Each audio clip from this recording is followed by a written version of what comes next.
Hi friends, എല്ലാവർക്കും എൻ്റെ ചാനലിലേക്ക് സ്വാഗതം. ഇന്നിവിടെ കാണിക്കുന്നത് വള്ളിച്ചീരയും പരിപ്പും വെച്ചിട്ടുള്ള ഒരു കറിയാണ്.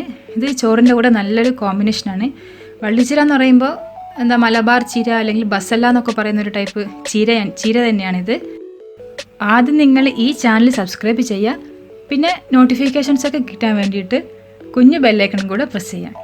ഇനി നമുക്കിതിൻ്റെ ഇൻഗ്രീഡിയൻസ് എന്തൊക്കെയാണെന്ന് നോക്കാം.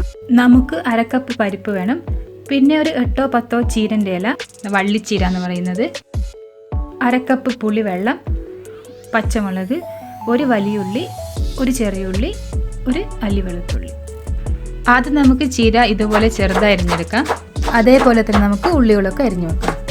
ഇനി നമുക്ക് ഈ ചീരയും പരിപ്പും കൂടെ വേവിച്ചെടുക്കണം. ഞാനിപ്പോൾ ഇവിടെ കുക്കറാണ് എടുത്തത്. നിങ്ങൾക്ക് ഡയറക്റ്റ് ഇത് കുക്കറല്ലാതെ തന്നെ വേണമെങ്കിലും ചെയ്യാം. അതിൽ സ്പൂൺ മഞ്ഞൾപ്പൊടി, ആവശ്യത്തിന് ഉപ്പ്, പിന്നെ 1/2 കപ്പ് വെള്ളം.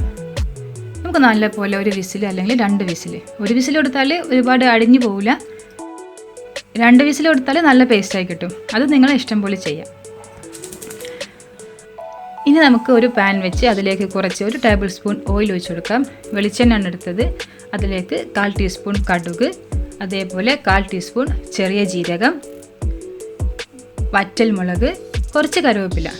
ഇതൊക്കെ ഒന്ന് ചൂടായി പൊട്ടി വരുമ്പോൾ ഇതിലേക്ക് ചെറിയുള്ളി, വെളുത്തുള്ളി, അതേപോലെ പച്ചമുളക് അരിഞ്ഞത് ചേർത്ത് കൊടുക്കാം. ഇത് ജസ്റ്റ് ഒന്ന് ചെറിയൊരു ബ്രൗൺ കളർ വരുമ്പോൾ നമുക്ക് ഇതിലേക്ക് നേരത്തെ അരിഞ്ഞു വെച്ച ഉള്ളി ഉണ്ടല്ലോ, അതും കൂടെ ചേർത്ത് നല്ലപോലെ വഴറ്റിയെടുക്കാം.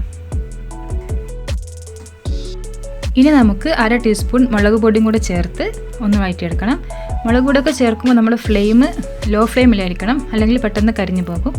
അതിൻ്റെ പച്ചമണമൊക്കെ ഒന്ന് മാറി വരുമ്പോൾ 1/2 കപ്പ് പുളിവെള്ളം കൂടി നമുക്ക് ചേർത്ത് കൊടുക്കാം. പിന്നെ നമ്മൾ ലാസ്റ്റായിട്ട് ചേർക്കുന്നത് നമ്മൾ നേരത്തെ വേവിച്ച പരിപ്പും ചീര ഉണ്ടല്ലോ, അതും കൂടെ ചേർത്ത് നമുക്ക് ഒന്ന് തിളപ്പിച്ചെടുക്കണം. പിന്നെ ഇതിൻ്റെ തിക്നെസ് കൺസിസ്റ്റൻസി പറയുന്നത് നിങ്ങളെ ഡിപ്പെൻഡ് ചെയ്യും. നല്ല കുറുകിയിട്ട് വേണമെങ്കിൽ കുറേ സമയം നമുക്ക് ഇതൊന്ന് വറ്റിച്ചെടുക്കാം. ഒരു മീഡിയം തിക്നെസ്സിലാണെങ്കിൽ ആ ഒരു തിക്നെസ് ആകുമ്പോൾ നമുക്ക് സ്റ്റൗ ഓഫ് ചെയ്യാം. ഇപ്പോൾ ഞാൻ ചെയ്തിരിക്കുന്നത് ഒരു മീഡിയം തിക്നെസ്സിലാണ്. നമ്മുടെ ചോറിനൊക്കെ കൂട്ടാൻ പറ്റിയ ഒരു പരിവുണ്ടല്ലോ, അതിലാണ്. അപ്പോൾ നമ്മുടെ കറി ഇവിടെ റെഡി ആയിട്ടുണ്ട്. എല്ലാവരും ട്രൈ ചെയ്ത് നോക്കുക. ഇഷ്ടമായിട്ടുണ്ടെങ്കിൽ ലൈക്ക് ചെയ്യുക, ഷെയർ ചെയ്യുക, കൂടെ ഈ ചാനൽ സബ്സ്ക്രൈബും കൂടെ ചെയ്യുക. Thank you. ബൈ.